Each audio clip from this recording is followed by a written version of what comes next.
بسم اللہ الرحمن الرحیم ایاک نعبد و ایاک نستعین۔ میرے پاکستانیوں، میں جو آج آپ سے بات کرنے لگا ہوں وہ کل ایک ISPR کی پریس کانفرنس ہوئی اور اس کے اندر انہوں نے ایک دو باتیں کہیں تو میں مجبور ہوں کہ میں آج اپنی قوم کے ساتھ بات کروں۔ جو انہوں نے بات کی کہ یہ پاکستان کے خلاف بغاوت اور اشارہ سارا تحریک انصاف کے اوپر کہ ہم نے بغاوت کی ہے، اور یہ کہ یہ پہلے سے پلان بن رہا تھا اس کا کہ ہم یہ پہلے سے ہی تیاری کر رہے تھے بغاوت کرنے کے لیے، اور یہ اپنی فوج کے خلاف یہ سارا یہ ہم نے کیا، اور جس طرح کی وہ بات کی گئی مجھے ایک بڑی تکلیف ہوئی اس کی۔ تو میں نے کہا کہ میں آج اپنی قوم کے سامنے ذرا 2-3 پوائنٹ رکھوں، کیونکہ جب ایسی بات کی جاتی ہے تو اس کا جواب دینا بڑا ضروری ہے۔ دیکھیں، اب یہ موقف آ گیا ISPR کا اور پاکستان کی اسٹیبلشمنٹ کا کہ تحریک انصاف نے بغاوت کی۔ اب یہ دوسرا بھی ایک موقف ہے، یہ ہمارا بھی موقف ہے، یہ میرا موقف ہے، میری پارٹی کا موقف ہے کہ ہمارے خلاف پوری کانسپریسی کی گئی، ہماری گورنمنٹ گرائی گئی، جبکہ پاکستان کی تاریخ میں 2 سالوں میں ہمارے 2 سالوں میں بہترین معیشت اوپر جا رہی تھی۔ آپ اگر اکنامک انڈیکیٹرز دیکھ لیں اور پاکستان اکنامک سروے پڑھ لیں تو وہ ان کی حکومت کا بھی پڑھ لیں جو ان کے دور میں شائع ہوا ہے، تو آپ کو یہ پتہ چلے گا کہ 17 سال کے بعد بہترین اکنامک پرفارمنس تھی، اور 17 سال پہلے اس لیے تھی کہ امریکی ڈالرز آ رہے تھے، ہم امریکہ کی وار آن ٹیرر لڑ رہے تھے۔ یہ امریکی ڈالرز آنے کے باوجود یہ اکانومی بڑھ رہی تھی، انڈسٹری بڑھ رہی تھی، ریکارڈ گروتھ ہو رہی تھی، اور اس کے باوجود کہ 2 سال کرونا میں ساری دنیا میں ایک بہت بڑا زوال آیا ہوا تھا، اس کے باوجود اللہ کا کرم کہ ہم نے اپنی معیشت کو بھی بچایا، ہم نے اپنے لوگوں کو بھی بچایا۔ دنیا نے اکنالج کیا کہ پاکستان نے جو قدم اٹھائے کووڈ-19 میں وہ دنیا میں مثال تھے۔ ایک امریکی ایک اکانومسٹ جو کام کرتا تھا ڈونلڈ ٹرمپ میں، اس نے کہا کہ اگر امریکہ پاکستان کی مثال لے لیتا تو کتنے 10 کھرب ڈالر بچا سکتا تھا۔ تو اس گورنمنٹ کو گرایا گیا ایک سازش کے تحت، تو یہ ہم کہہ رہے ہیں کہ ملک سے غداری ہوئی۔ اس کے بعد 25 مئی کو ہمارے ساتھ جو ہوا، کسی پولیٹیکل پارٹی سے ایسا نہیں ہوا کہ وہ لانگ مارچ کر رہی ہے اور 2 دن پہلے گھروں میں گھس کے اٹھائے جا رہے ہیں لوگ، کتنے ہزار گھروں میں پولیس گھسی رات کے صبح کے 3 بجے۔ یہ پہلی دفعہ کسی پارٹی سے ایسے ہوا۔ 3 لانگ مارچز میرے خلاف ہوئی، بتائیں ایک بھی FIR کٹی؟ ایک دفعہ ہم نے کسی کو روکا؟ کسی کے اوپر ٹیئر گیسنگ ہوئی؟ اور ہمارے اوپر پورا ایک اٹیک آیا، ہمارے بنیادی حقوق فنڈامنٹل رائٹس کی وائلیشنز ہوئی، اور ہمارے اوپر ہی پرچے کٹ گئے۔ میں نے تب 26 کی صبح کو اپنے دھرنا کال آف کیا، کیونکہ مجھے پتا تھا انتشار کی طرف جا رہا ہے۔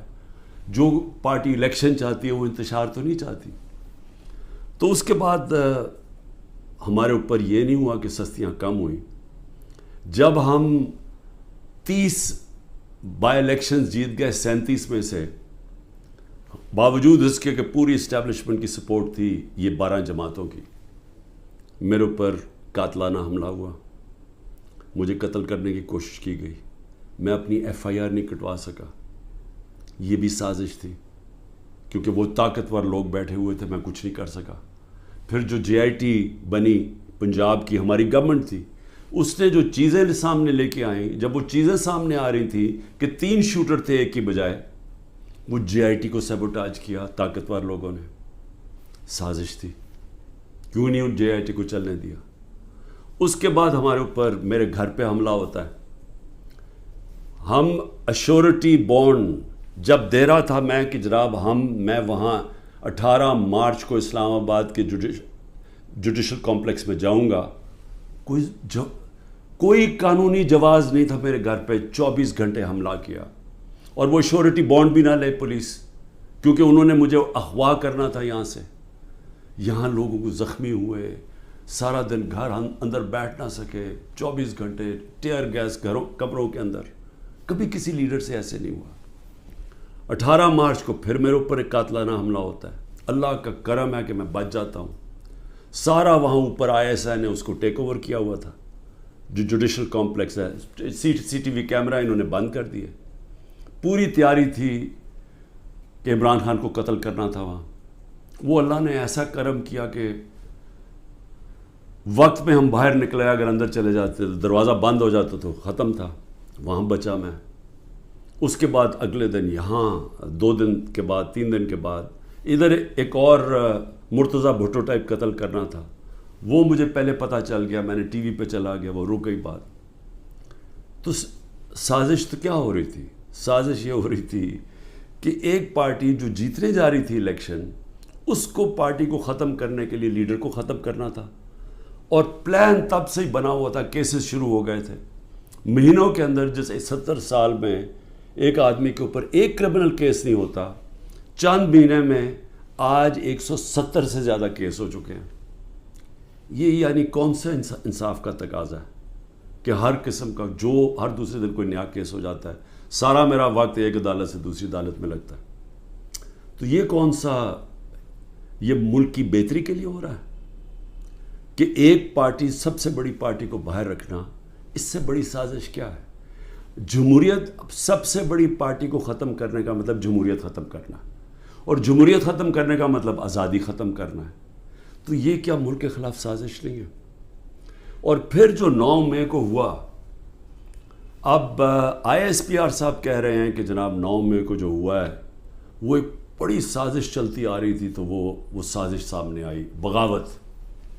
مجھے یہ بتائیں کہ میں جب یہاں سے، مجھے پتا تھا پکڑنا انہوں نے مجھے 9 مئی کو، میں اس سے پہلے ویڈیو ریکارڈ کر کے گیا کہ اگر مجھے پکڑنا ہے مجھے وارنٹ دے دیں اور میں آرام سے اپنے آپ کو آپ کے حوالے کر دوں گا. کوئی ضرورت نہیں ہے کہ یہ جو میرے گھر کے باہر ہوا کہ پولیس، 1000 پولیس اور رینجرز اٹیک کر رہے ہیں. سب کے سامنے جو ہوا کہ رینجرز بھی نہیں بلکہ وہ کمانڈوز تھے، انہوں نے اٹیک کیا، شیشے توڑے. عملہ جو بیٹھا ہوا تھا رجسٹری آفس کا اسلام آباد ہائی کورٹ، اس کو مارا، وکیلوں کو مارا. مجھے لگا ڈنڈا، مجھے اس طرح لے کے گئے جس طرح کوئی دہشت گرد ہے. غیر قانونی طور پہ مجھے پکڑا. کیا یہ بھی سازش کا حصہ تھا؟ کیونکہ اس کی وجہ سے اشتعال آنا تھا لوگوں کو. اور ہمارا موقف یہ ہے کہ اس کو استعمال کر کے ایک پورا کریک ڈاؤن کیا گیا جو پہلے سے پلان تھا.